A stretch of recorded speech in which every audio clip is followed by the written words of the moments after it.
사마리아 여인의 예배를 통하여서 사마리아 여인이 늘 의심을 가졌던 거죠.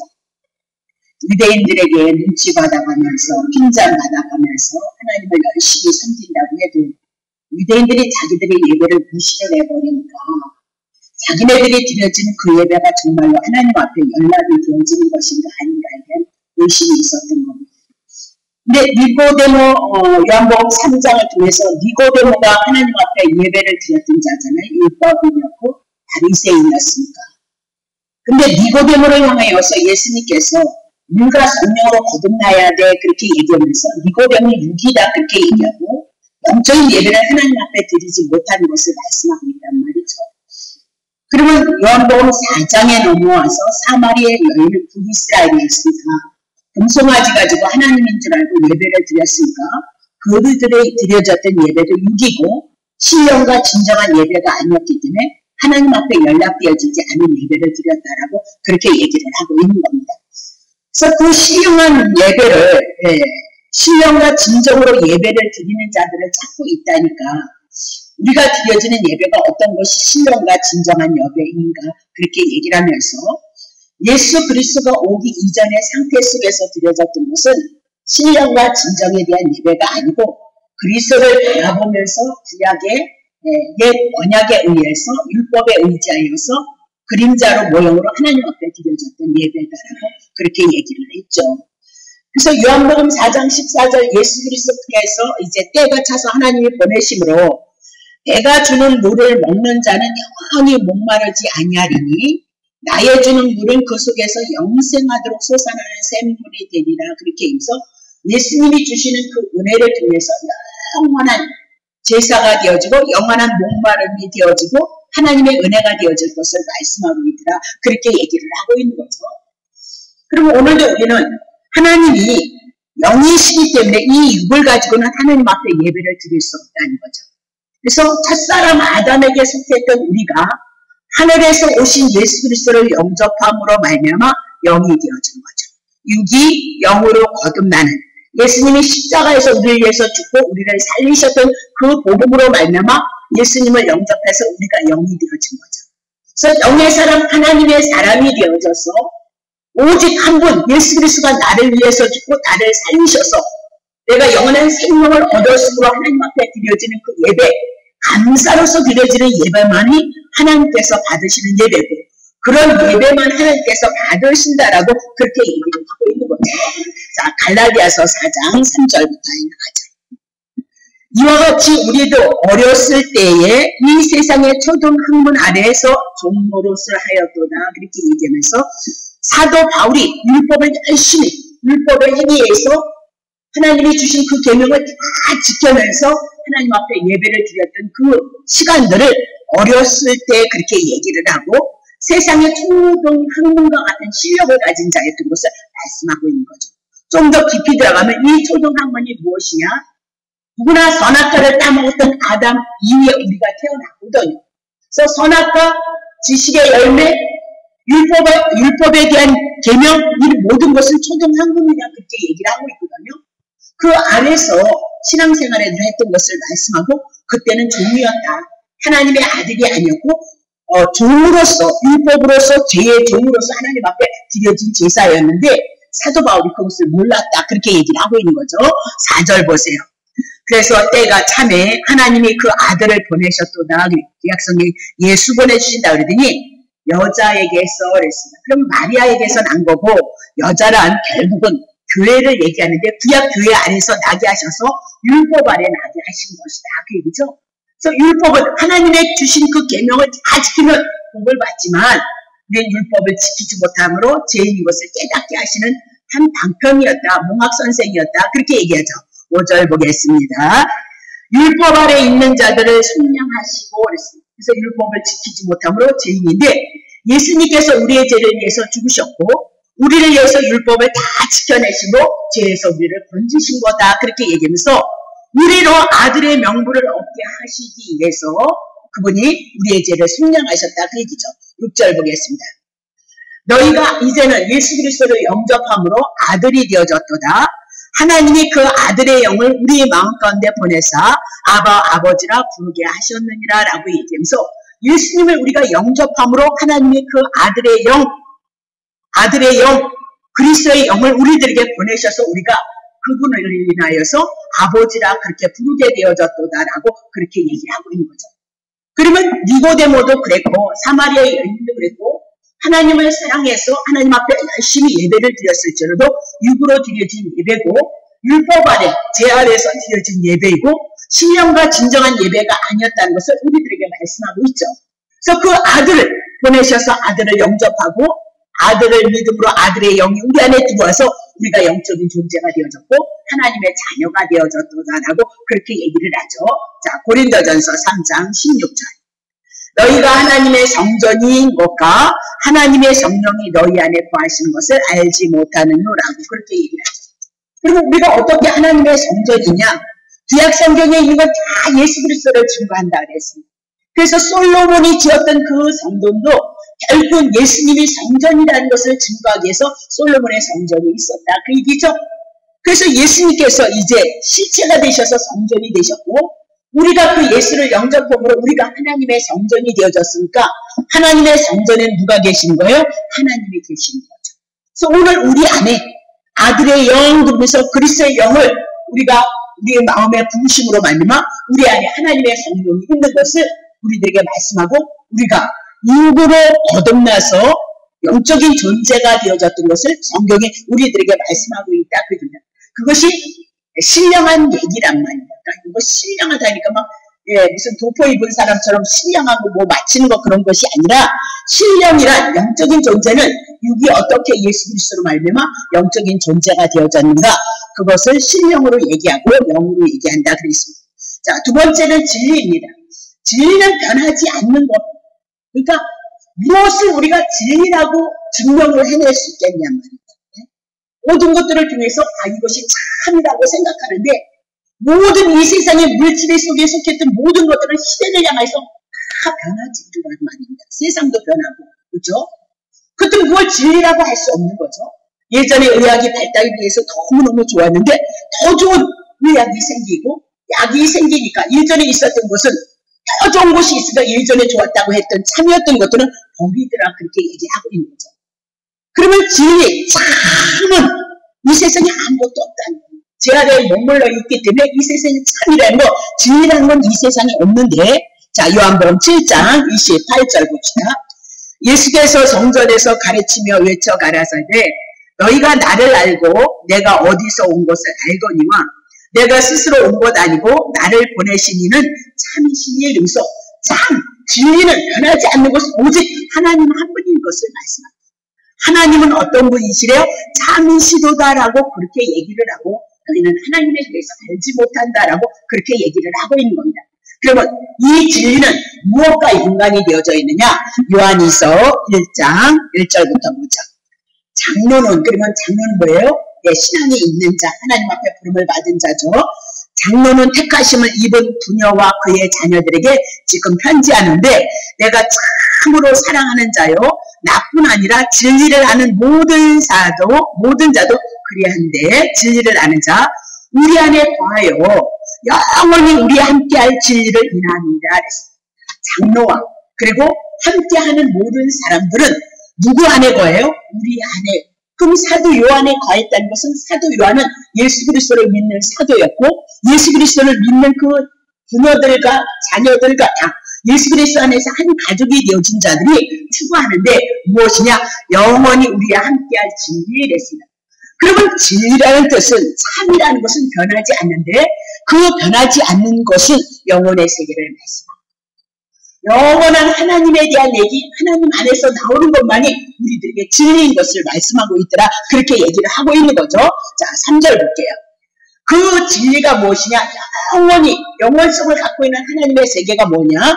은혜와 긍휼과 평강이 하나님 아버지와 아버지의 아들 예수 그리스도께로부터 진리와 사랑 가운데 우리가 함께 있으리로다라고 그렇게 해서 진리는 하나님의 은혜를 우리들에게 갖다 준다라고 그렇게 얘기를 하고 결국은 하나님 아버지와 아들 예수 그리스도를 통해서 진리가 우리들에게 나올 것을 말씀하고 있더라. 그렇게 얘기합니다. 자, 그러면 이 진리가 영원의 세계를 우리들에게, 영원한 생명의 세계를 우리들에게 말씀하고 있는데, 자, 요한복음 8장 32절. 무엇을 하느냐? 진리를 알아라. 진리가 너희를 자유케 하리라. 라고 그렇게. 그러면 진리를 알기 이전의 상태 속에서 여러분과 나는 자유하지 못한 인생이었다라고 그렇게 얘기하고 있는 거죠. 그럼 여러분들이 누구로부터 자유하지 못했느냐? 요한복음 8장 44절. 너희는 너희 아비 마귀에게서 났으니 너희 아비 욕심을 너희도 행하고자 하느니라. 저는 처음부터 살인한 자요. 진리가 그 속에 없으므로 진리에 서지 못하고 거짓말할 때마다 그렇게 얘기해서 거짓말장이 아비가 누구냐? 마귀다. 그렇게 얘기를 하고 있습니다. 자, 이 말씀은 무엇이냐? 에덴에서 하나님께서 에덴을 주셨는데 하와에게 누가 쫓아왔느냐? 뱀이 쫓아왔습니다. 선악과 따먹으면 정령 죽으리라 했으니까 선악과 따먹지 말고 생명나무, 영생하는 나무를 먹었어야 했는데 그만 선악과 따먹으면 하나님과 같이 되어진다는 그 뱀의 말에 미혹이 되어져서 하나님의 말씀에 불순종함으로 말미암아 뱀의 말을 들어서 마귀에게 종속이 되어지므로 마귀의 종이 되어졌다. 예수 그리스도를 믿기 이전에 여러분과 나는 태어날 때부터 죄인 아담의 후손으로 태어났으므로 말미암아 여러분과 내가 죄인이고 이 죄인은 누구에게 속했느냐? 마귀에게 속한 자이다라고 그렇게 얘기를 하고 있는 겁니다. 그러면 진리를 통해서 우리가 자유케 되어진다는 것은 진리는 참 하나님 되시는 예수 그리스도 뿐이거든요. 그럼 예수 그리스도를 통하여서 죄의 문제, 마귀의 문제가 우리들에게 해결이 되어진다는 것을 우리들에게 말씀하고 있다. 그 얘기죠. 자, 요한복음 17장 17절. 요한복음 17장. 저희를 진리로 거룩하게 하옵소서. 그래서 마귀 가운데 죄 가운데 붙잡혔던 우리가 어떻게 거룩해질 것이냐? 진리로 말미암아 거룩해질 것입니다. 자, 그러면 진리로 거룩하게 하옵소서. 근데 뭐가 진리냐? 아버지의 말씀은 진리입니다. 그렇게 얘기해요. 그러면 아버지의 말씀, 신구약의 모든 성경은 진리를 얘기하고 그 진리는 누구에 대한 얘기예요? 예수 그리스도에 대한 얘기를 우리들에게 말씀하고 있다. 그렇게 얘기를 하고 있는 거죠. 그래서 예수 그리스도께서 그냥 예수 믿으면 되게 그렇게 해가지고는 안 된다니까요.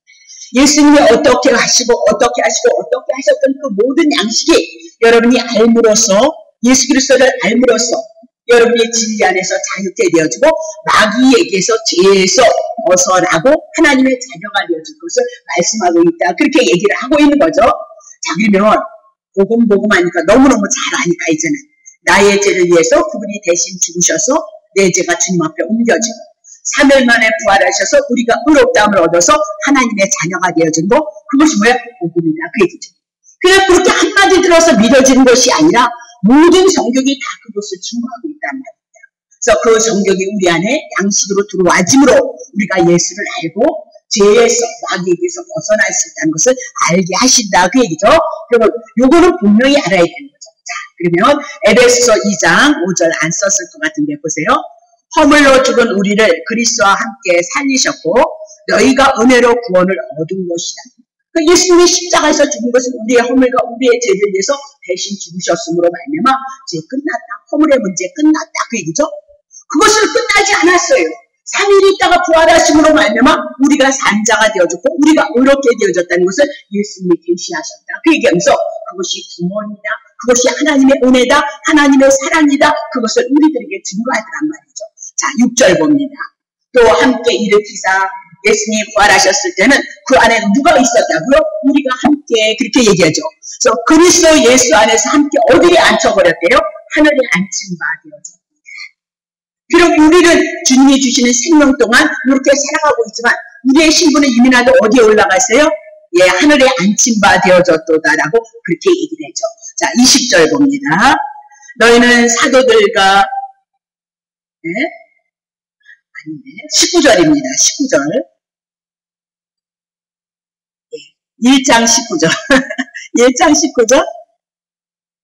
에베소 1장 19절이요. 20절이요. 예.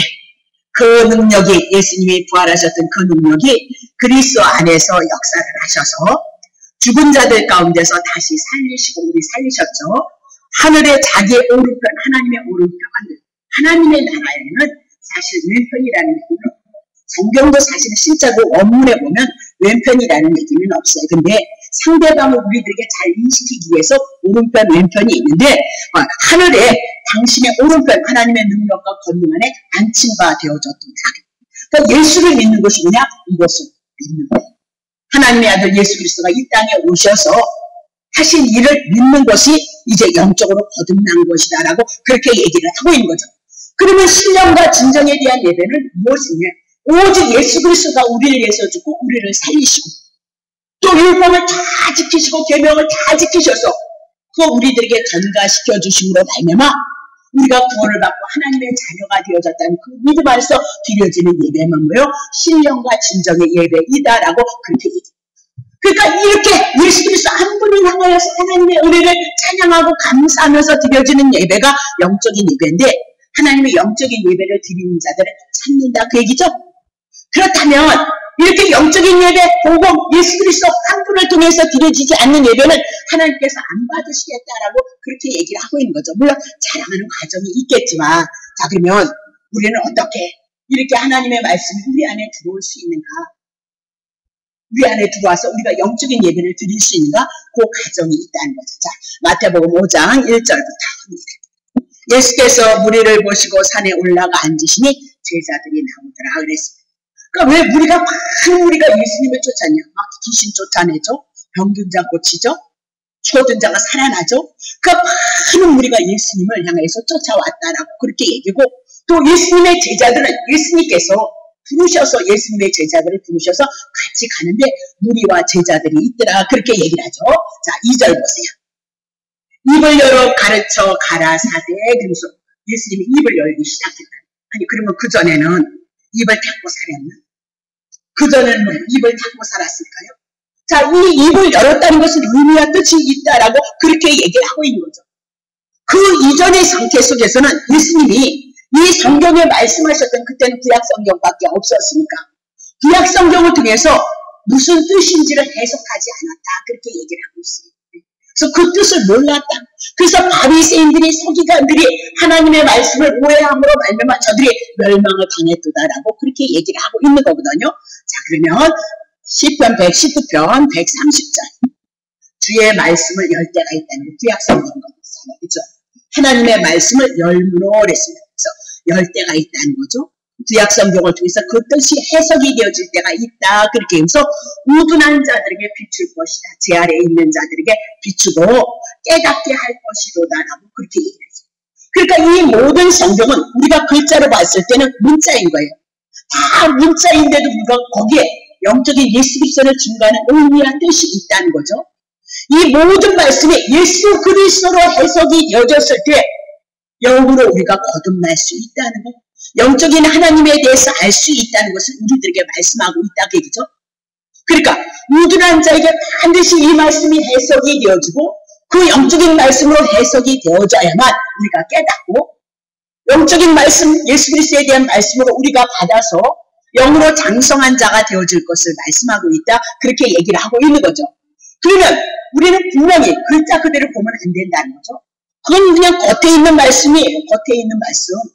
겉에 있는. 그리고 이 겉에 있는 이 말씀이 속으로 안으로 영으로 우리들에게 하는 말씀이 분명히 있다는 것을 우리들에게 말씀하고 있어요. 그래서 어렵다는 거죠. 그러나 자꾸 듣다 보면 성령님께서 여러분의 귀를 여셔서 그게 그런 말씀이구만 이렇게 알아질 때가 있다는 거죠. 자 마가복음 4장 33절 예수께서 이런 많은 비유로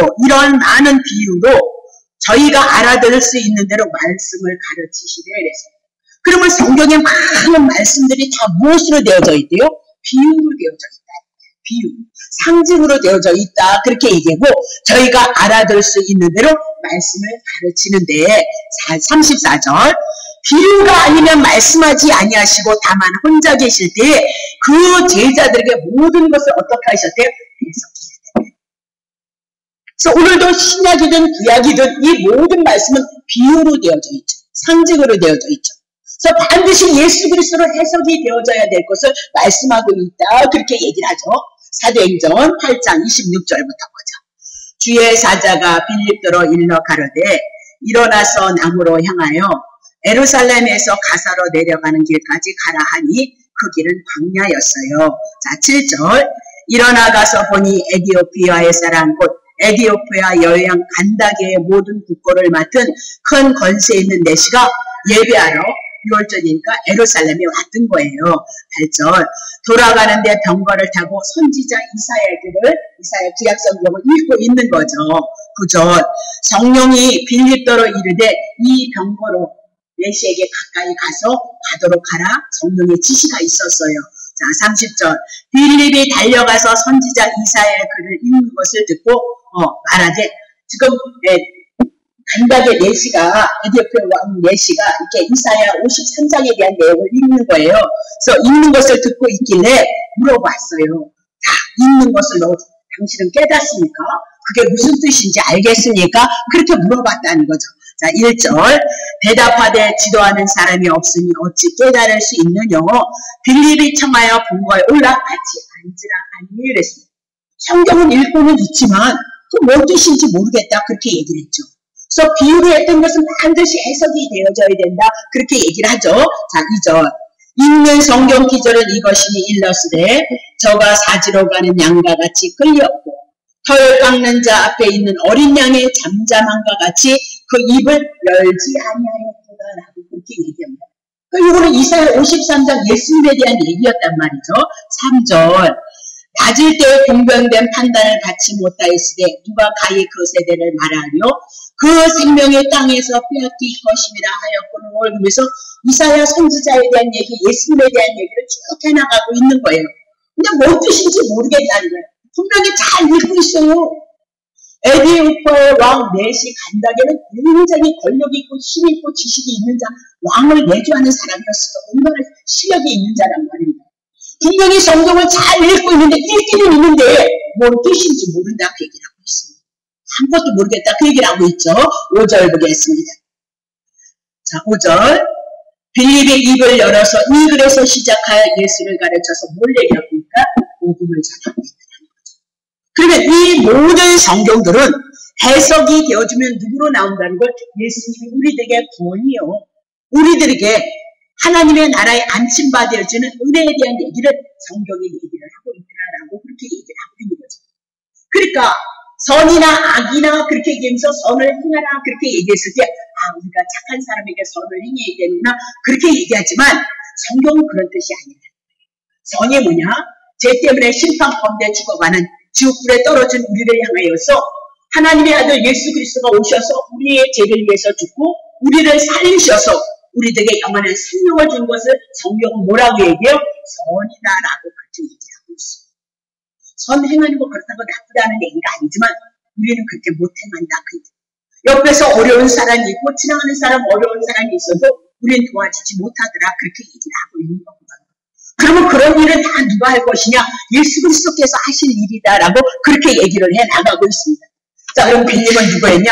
예수님의 제자였기 때문에 예수님을 통하여서 그것이 무슨 뜻인지를 알 수 있도록 해석할 수 있었다. 그렇게 얘기를 하고 있는 거죠. 자, 사도행전 10장 34절. 베드로가 입을 열었네요. 그러면 사도행전이니까 사도행전 2장을 통해서 오순절 마가의 다방에서 무엇이 임했어요? 성령, 하나님의 영이 임함으로 말미암아 입을 열어서 성경을 풀어서 해석할 수 있는 은혜가 있었다라고 그렇게 얘기를 하고 있는 겁니다. 자, 그러면 왜 이렇게 비유로 말씀하시고 해석이 되어져야 되는가? 그 이유가 있을 거 아닙니까? 자, 마태복음 13장 3절부터 4절. 예수께서 비유로 여러 가지를 저희에게 말씀하여 가라사대 씨를 뿌리는 자가 뿌리러 나가서 우리가 씨 농사 짓는 거에 대해서 말씀을 비유로 하고 있는 겁니다. 마태복음 13장 씨를 뿌리는데 길가 자갈밭 뭐 이럴 거 많이 있잖아요. 그 씨가 곧 하나님의 말씀이고 예수 그리스도에 대한 것을 비유로 푼다란 말입니다. 씨를 잘 뿌려서 잘해서 이렇게 해서 우리가 이렇게 합시다. 그래서 열매를 맺지 그런 얘기가 아니고 오직 예수 그리스도 한 분을 비유로 말씀하고 있다. 그 얘기죠. 4절 봅니다. 뿌리새 덜어는 길가에 떨어지고 새들이 와서 먹어버렸도다라고 그렇게 얘기를 하고 있습니다. 자, 이 얘기는 농부가 밭에 나가서 씨를 뿌리고 농사를 짓는다라고 그렇게 얘기를 하고 있습니다. 그러면 씨를 뿌리고 나서 뭘 덮는데 흙으로 덮는다라고 그렇게 얘기를 해요. 이 흙으로 덮지 않으면 씨가 날 수가 없다.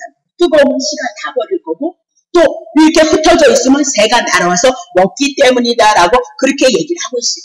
그래서 농부가 씨를 심고서는 반드시 그 씨에서 싹이 나고 줄기가 나고 열매를 맺히는 것을 위해서 농부가 농사를 짓는 것처럼 하나님께서도 당신의 생명의 말씀 예수 그리스도를 이 땅에 시금으로 말미암아 악한 자가 와서 그 씨를 가져가지 않게 하기 위해서 하나님께서 뭐 한대요? 비유로 우리들에게 말씀하고 있다는 거예요. 그래서 하나님께서 비유로 이 성경의 말씀을 해석해서 그것을 열부로 해석해서 예수 그리스도로 영인 하나님의 말씀으로 해석해서 악한 것들이 우리들의 것을 어떻게 가져가지 못하도록 비유로 말씀하셨다. 자, 그러면 다시 얘기하죠. 자, 13장 34절 보세요. 예수께서 이 모든 것을 우리에게 비유로 말씀하시고 비유가 아니면 아무것도 말씀하지 않는 거죠. 그러니까 모든 성경은 우리가 아까도 얘기했지만 착해라 선해라를 영적인 하나님의 말씀 복음으로 풀어야 된다는 것을 얘기를 했어요. 문자 그대로 풀면 목사한테 가르침 받을 이유가 없고 하나님이 지도자를 세울 이유가 없다. 그렇게 얘기를 하고 있는 거죠. 그러니까 하나님은 비유로 아무것도 말씀하신 것 모든 것이 다 비유로 되어졌으므로 문자로 보이고 겉으로 보여지는 이 모든 말씀이 누구로 풀어져야 된다고요? 예수 그리스도 생명의 말씀으로 풀어져야 될 것을 말씀하고 있다. 그렇게 얘기를 해요. 자, 35절. 이는 선지자로 말씀하신 바 내가 입을 열어서 비유로 말하는데 창세로부터 감추인 것들을 드러내려 함이냐 이르게 하시며. 그러니까 이 비유에 대한 모든 말씀은 지멋대로 해석하면 안 되는 거예요. 창세로부터 감추인 것들. 그러면 창세전의 언약을 구약성경에는 그림자로 모형으로 상징으로 비유로 말씀하셨다. 그렇게 얘기를 하고 있는 거죠. 그럼 창세로부터 갖추었던 것이 뭐냐? 좀 볼게요. 에베소 1장 4절부터 5절. 창세전에 그리스도 안에서 우리를 택하셔서 우리로 사랑 안에서 예수 그리스도의 사랑 안에서 그 앞에 거룩하고 흠이 없게 하시려고 그렇게 하나님이 영원의 세계에서 계획하셨다는 거예요. 그러니까 우리가 이 땅에 육으로 태어났다가 반드시 예수 그리스도 영으로 거듭나서 하나님과 동일한 영으로 영원한 생명을 얻어서 하나님의 나라에 이를 것을 계획하셨다. 그 얘기를 하고 있는 거죠. 그래서 그 앞에 거룩하고 흠이 없는 자가 되어지는데 5절 보세요. 그 기쁘신 뜻대로 우리를 예정하셨는데 예수 그리스도로 말미암아 자기 아들들 육으로 태어나서 선악과 땀먹음으로 죄인 되어졌던 우리에게 하늘에서 오신 예수 그리스도가 오늘 우리들에게 영으로 찾아오셔서 예수를 믿음으로 아까 갈라디아 4장 6절과 같이 하나님의 아들을 영접했을 때 하나님의 아들의 영이 우리 안에 들어옴으로 말미암아 우리가 영적인 존재가 되어지고 하나님의 아들들이 되어진 것을 우리들에게 말씀하고 있다. 그 얘기죠. 자, 골로새서 1장 26절. 이 비밀은 예수 그리스도를 통해서 우리가 하나님의 아들이 되어지는 것은 만세, 영원의 세계에서부터 만대, 창세기 1장서부터 시작해서 모든 세대를 향해서 역사의 시대를 향해서 말씀하는 것을 몸으로부터 감춰진 건데 이제는 성도들에게 나타내겠다. 구약에까지는 감춰졌지만 신약에 와서는 예수 그리스도가 오셨다. 그 얘기죠. 7절 보겠습니다. 하나님이 그들로 하여금 이 비밀의 영광이 이방인 가운데 어떻게 풍성한 것을 알게 하려 하시는구나. 이방인에게까지도 이 비밀이 숨겨졌던 것이 계시가 드러났는데 자, 이 비밀은 너희 안에 계신 그리스도시니 영광의 소망이니라 그랬습니다. 창세전에 감추었던 것을 드러낸 것은 오직 예수 그리스도에 대한 이야기인 것을 우리들에게 말씀하고 있더라. 그렇게 얘기를 하고 있어요. 자, 마태복음 13장 10절 봅니다. 제자들이 예수께 나와 가라되 어찌하여 저희에게 비유로 말씀하세요. 왜 그렇게 얘기하고 있는 거죠. 11절 대답하여 가라사대 천국의 비밀을 아는 것이 너희에게는 허락되어졌고 저희에게는 아니 되어졌도다라고 그렇게 얘기해서 너희는 누구냐? 예수님의 제자다. 그 얘기입니다. 그러면 저희는 누구냐? 서기관과 바리새인이다라고 그렇게 얘기하고 예수님과 함께하는 예수님의 제자들은 그 입을 열어서 해석해 줌으로 말미암아 그 비유가 무엇인지 알 수 있었다. 그러면 하나님이 악하냐? 그렇지 않다는 겁니다. 이 얘기는 결국은 어느 누구도 이 비유로 하셨던 하나님의 말씀을 성령님께서 내주하지 않으면 절대 하나님의 비밀인 예수 그리스도 이 복음의 말씀 하나밖에 없는 영원한 생명을 얻는 이 은혜는 아무도 알 수 없다. 사람의 힘으로서 도저히 이 성경의 말씀을 육을 들어서 영으로 풀어낼 수 있는 것은 아무것도 없고 오직 성령이 오셔야만 예수님의 제자들에게 함께 했던 것처럼 예수를 영접한 자들에게 성령이 임해서 이 말씀이 풀어질 것을 우리들에게 말씀하고 있더라라고 그렇게 얘기를 하고 있는 겁니다. 그러면 우리가 어떻게 해서 하나님의 백성이 되어지냐?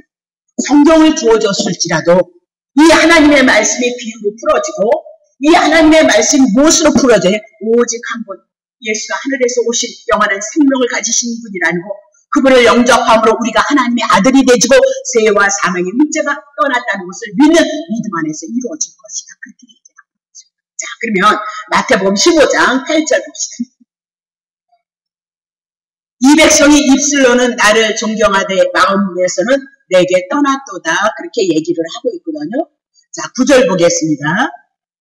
사람의 계명으로 교훈을 삼아서 가르치나니 나를 헛되이 경배하는도다 하였느니라 하시고 그랬어요.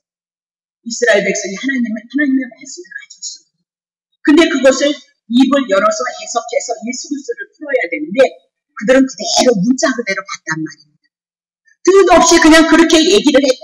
선을 행하라 하니까 내가 눈깔 사탕 하나 사주면 선인 줄 알았다. 그렇게 얘기를 하고 있는 거죠. 근데 영원전에 창세전에 하나님이 계획하셨던 예수 그리스도로 풀어야 되는데 그들은 그렇게 풀지 않고 뭘로 풀었대요? 사람의 계명으로 그렇게 얘기를 하고 있어요. 그러니까 이 하나님의 말씀은 오직 한 분, 생명 되시는 예수 그리스도 한 분의 말씀으로 해석이 되어지고 비유로 해석이 되어져야 되는데 사람의 계명이란 아까 눈깔 사탕 주면 하나님이 축복해 줄 거야. 그런 세상의 방식으로 풀었다. 그렇게 얘기를 하고 있는 거죠. 그러니까 교회에 와서 여러분들이 세상 돌아가는 얘기, 저여러 그런 지식이 없거든요. 예.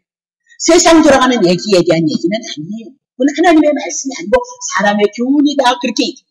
정치 얘기 마찬가지예요. 하나님의 얘기 아니에요. 예수 그리스도의 생명에 대한 얘기 아니다. 그렇게 얘기를 하고 있어요.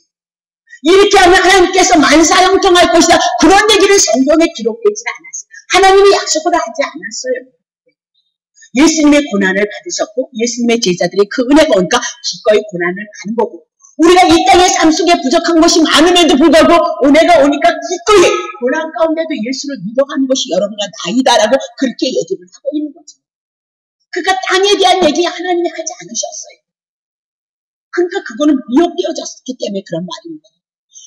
지금 모두가 다 저도 그렇거든요. 돈 많으면 저도 좋은 거거든요. 성도 많으면 저도 너무너무 좋은 거거든요. 근데 그런 걸 얘기하지 않으셨어요. 그래서 막 교회가 부흥되는 얘기 막 전도해오래. 물론 전도해 안 한다는 얘기가 아니라 그런 얘기는 주님이 하지를 않으셨어요. 그냥 우리는 복음이 내 안에 들어와서 하나님의 생명이 있으고 이 생명을 내가 나눠주는 자가 누구예요? 제자이다. 그렇게 얘기하고 있습니다. 제자. 자, 그러면 이런 모든 것들은 뭐한대요? 사람의 마음에서 나오는, 땅에서 나오는, 흙에서 나오는 이런 건 뭐예요? 헛되이 경배하고 있다. 하나님과 상관이 없다는 것을 우리들에게 말씀하고 있다. 왜 그랬느냐? 비유를 해석하지 않았기 때문에. 창세전의 언약으로 해석하지 않았기 때문이다라고 그렇게 얘기고 문자 그대로 겉에 있는 말씀 그대로 읽었기 때문이다라고 그렇게 얘기를 해요. 근데 그들이 입술로 모르니까 우리가 얼마나 하나님을 사랑하느냐라고 그렇게 얘기를 하고 있거든요. 그래서 요한복음 3장 16절에 보면 하나님께서 세상을 이처럼 사랑하사 누구를 주셨다고요? 독생자를 주셨다는 거예요. 그럼 독생자란 하나님의 아들에 대한 얘기는 분명해요. 그러나 독생자를 통해서 우리들에게 주신 건 독자는 홀로독이다. 그렇게 얘기를 해요. 그러면 생자는 뭐냐? 생명, 날생자, 그렇게 생명을 가지신 분을 얘기해요. 자자는 아들이다, 후손이다. 그러니까 생명을 가지신 분은 오직 한 분 누구라고요? 하나님의 아들 예수 그리스도에 대한 얘기고 예수 그리스도가 이 땅에 오신 것은 하나밖에 없는 그 영원한 생명을 우리들에게 주시는 이야기를 우리들에게 말씀하고 있다. 그 얘기를 하고 있어요. 이 모든 것을 뭐로 푼다고요? 비유로 설명하시고 예수 그리스도로 해석해야 된다는 것을 말씀한다. 그 얘기죠. 히브리서 11장 19절. 저가 하나님이 능히 죽은 자를 가운데서 다시 살리신 줄을 생각한지라 비유건대 죽은 자 가운데서 아브라함의 얘기거든요. 그 아브라함이 100세에 난 아들 이삭을 하나님 앞에 드렸어요. 근데 그게 뭐래요? 비유에 대한 얘기. 그럼 이 비유는 결국은 누구에 대한 얘기요? 예수 그리스도 하나밖에 없는 생명에 대한 이야기거든요. 하나님의 아들 예수 그리스도가 이 땅에 오셔서 십자가에서 죽으심으로 이 죄인들을 향해서 살리시기 위해서 하나님 앞에 드려지는 사건을 말씀하고 있다. 그렇게 얘기를 하고 있는 거죠. 근데 이 말씀을 가지고 백세의 아들을 드렸어, 귀한 것 드렸어. 그러니까 여러분 아들 드리기 드리면 뭐 드리라고요? 여러분 물질 드리라고. 그런 얘기 안 된다는 거예요. 우리들에게 주신 모든 말씀은 독생자 영원한 생명을 주시는 예수 그리스도 한 분에 대한 얘기인 것을 여러분이 놓치시면 안 된다. 그래서 간증 같은 것이 얼마나 위험한지 모른단 말입니다. 왜? 내가 무엇을 했기 때문에 아니 다른 사람들 그보다 더 열심히 한 사람도 있어요. 그런데도 어떤 사람은 응답이 지체되어지고 그것이 하나님의 뜻이 아니면 응답이 안 되어지는 사건이 얼마나 많이 있냐 그렇게 얘기를 하고 있는 겁니다. 그러면 누가복음 8장 11절입니다. 이 비유는 이러하니 시는 뭐예요? 하나님의 말씀인 거예요. 하나님의 모든 말씀은 시에 대한 얘기로 비유로 우리들에게 말씀하고 있다라고 그렇게 얘기를 하고 있습니다. 그러면 한 가지만 비유로 들어볼게요. 오해하지 마세요. 오해하실까봐 걱정이 돼요. 술에 대한 얘기거든요. 자, 에베소서 5장 18절 편안하게 들어보세요. 이런 거 아니에요. 자, 술 취하지 말라. 이는 방탕한 것이니 오직 성령의 충만을 받으라라고 그렇게 얘기해요. 그러면 여기서 술과 뭐를 얘기해요? 성령을 대적을 해야 돼요. 그러면 하나님은 우리들에게 두 가지밖에는 얘기한 것이 없어요. 율법과 복음밖에는 얘기한 것이 없다. 그렇게 얘기를 하고 있는 거죠. 그러면 술 먹어도 된다는 얘기냐? 제가 하는 얘기 아니에요. 술 잡수는 거 몸 망가뜨리고 하나님이 주신 거잖아요. 그러면 귀하게 여기셔야죠. 소중하게 여기셔야죠. 그렇죠? 하나님의 뜻을 위해서 이 몸을 드리고 마음을 드려야 되는 거죠. 이 술 먹음으로 몸 망가지는 거 하나님이 기뻐. 하나님을 모르니까 그렇다고 얘기를 하고 있는 거죠. 그죠? 네. 그래서 술 잡수라는 얘기 아니에요. 근데 이 술을 통해서 뭘로 풀어야 된다고요? 예수 그리스도에 대한 얘기를 풀어야 된다는 것이 뭐예요? 하나님이 말씀하시는 비유이다라고 그렇게 얘기를 하고 있는 거죠. 그래서 술은 취하지 말고 뭐예요? 성령으로 그냥 취하라 그렇게 얘기를 했어요. 그러면 술을 만들 때 술이 무엇이 들어가냐면 물이 들어가고 누룩이 들어간단 말이에요. 그래서 술이 되어진단 말입니다. 그럼 이런 모든 것도 비유이다 그렇게 얘기를 하죠. 그러면 물이 도대체 뭐냐? 물과 술이 들어가는데 물이 뭐냐? 에베소서 5장 26절 이는 물로 씻어 말씀으로 깨끗게 하시고 거룩하게 하시고 그러니까 씻는 역할, 말씀은 예수 그리스도로 말미암아 우리의 죄 문제를 씻는 것을 얘기함으로 말미암아 물이 뭐죠? 말씀이고 이 말씀은 독생자 예수 그리스도에 대한 말씀인 것을 우리들에게 말씀하고 있다 그럽니다. 그러면 이 말씀으로 우리가 깨끗해지고 거룩해지는데 누룩이 뭐냔 말입니다. 술을 만드는데 물이 들어가고 뭐가 들어간다고요? 누룩으로 술을 만들잖아요. 그러면 이 누룩이 무엇을 말씀하고 있냐? 마태복음 16장 12절. 자, 그제야 제자들의 떡의 누룩이 아니요 바리새인과 사두개인들의 교훈을 삼가라고 말씀하신 줄 깨달았노라. 자, 누룩을 조심하라고 예수님의 제자들에게 얘기를 하니까 왜 누룩을 자꾸 조심하라고 그랬나 그랬더니 그것도 의미가 있었죠. 비유가 있었단 말입니다. 그 누룩은 뭐냐? 바리새인들의 교훈이고 사두개인들의 교훈을 삼가하라. 그것이 뭐야? 누룩이다라고 그렇게 얘기를 해요. 그럼 바리새인들이 붙잡고 있는 것이 뭐야? 율법이다. 인간의 행위를 가지고 하나님 앞에 나가는 율법을 얘기하고 사두개인은 뭐예요? 영생을 믿지 않았어요. 하나님의 나라를 믿지 않았어요. 이 땅에서 그냥 하나님을 믿다가 그냥 살다가 그냥 가는 거 내세를 믿지 않았고 천사를 믿지 않았어요. 그래서 육에 속한 자인 것을 우리들에게 말씀하고 있다. 그렇게 얘기를 하고 있는 거죠. 그럼 지금 예수님께서 예수님의 제자들을 향해서 술 취하지 말라 그 얘기는 바리새인들이 갖고 있는 교훈, 그죠? 하나님의 말씀, 복음에다 예수 그리스도의 말씀에다 바리새인들이 갖고 있는 그 교훈, 율법주의 혼합시키지 말라 그 얘기를 하고 있죠. 사두개인들이 갖고 있는 이 내세에 대한 소명이 없는 땅에 대한 소망을 가지고 살아가는 이 땅에 대한 것을 가지고 썩지 말라라고 그렇게 얘기를 하고 있는 거죠. 그러니까 술 취하지 말라 그 얘기는 오직 하나님의 진리의 말씀 되시는 예수 그리스도 독생자 되시는 한 분의 생명 하나밖에 없는 그 영원한 생명을 가져오신 그 하나님의 복음의 진리에다 율법주의 썩지 말라.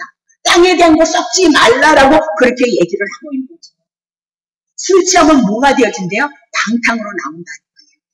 오늘 예수 그리스도를 믿어가면서 율법주의가 들어오고 내세에 대한 소망이 없는 그 신앙을 가졌을 때 여러분 뭐가 되어진대요? 방탕한 신앙생활을 할 것이다 라고 그렇게 얘기해요.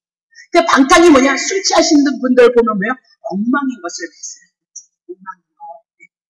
그러면 엉망이다 그 얘기하고 성령 충만하지 못할 것을 말씀하고 예수님의 생명의 은혜가 우리들에게 없을 것을 말씀하고 있도다라고 그렇게 얘기를 하고 있는 거죠. 그렇다면 하나님의 복음의 말씀, 진리 되시는 예수 그리스도의 이 복음에 대한 말씀에다 결국은 술 취하는 거, 바리새인, 사두개인의 그 교훈을 더하면 비진리가 되어진다 그렇게 얘기를 하고 있는 거죠. 네. 그것이 방탕으로 떨어질 것이고 그리고 결국은 하나님의 은혜를 입지 못하게 하는 결과를 가져온다는 거예요. 보세요. 율법이 너무너무 좋은 거예요. 계명을 잘 지키면 너무너무 좋거든요. 근데 우리가 지키지 못할 때가 있잖아요. 그렇죠? 늘 얘기하지만 마음뿐이지 우리가 주님을 향하여서 무엇을 어떻게 어디까지 목숨까지 여러분이 바쳐서 하나님을 사랑할 수 있느냐 그렇게 얘기하면서 못하기 때문에 하늘에서 오신 그분이 우리를 위해서 당신의 생명을 다 내어줘서 죽기까지 사랑하심으로 그거 우리의 것이 되어져서 우리가 죽기까지 주님을 사랑하는 자들이다 그렇게 얘기를 해요. 근데 그것이 언제 믿음으로 와지느냐? 이 성경이 비유로 되어졌던 것이 예수님으로 모든 것들을 풀어줌으로 말미암아 하나님의 은혜가 하나님의 긍휼이 하나님의 영생의 그 삶이 우리들에게 두어지는 것을 말씀하고 있다는 것을 여러분이 기억하시면서 오늘 니고데모도 6이었고 사마리안도 6이었어요. 그러나 그들이 예수 그리스도를 믿음으로 영으로서 우리의 모습 속에서 이렇게 진전이 되어줌으로 말미암아 하나님의 아들들이 되어져서 하나님의 약속하신 그 은혜를 누려갔던 자들이고 오늘 우리는 그 소망을 바라보는 믿음 안에 있으시기를 예수의 이름으로 축복합니다.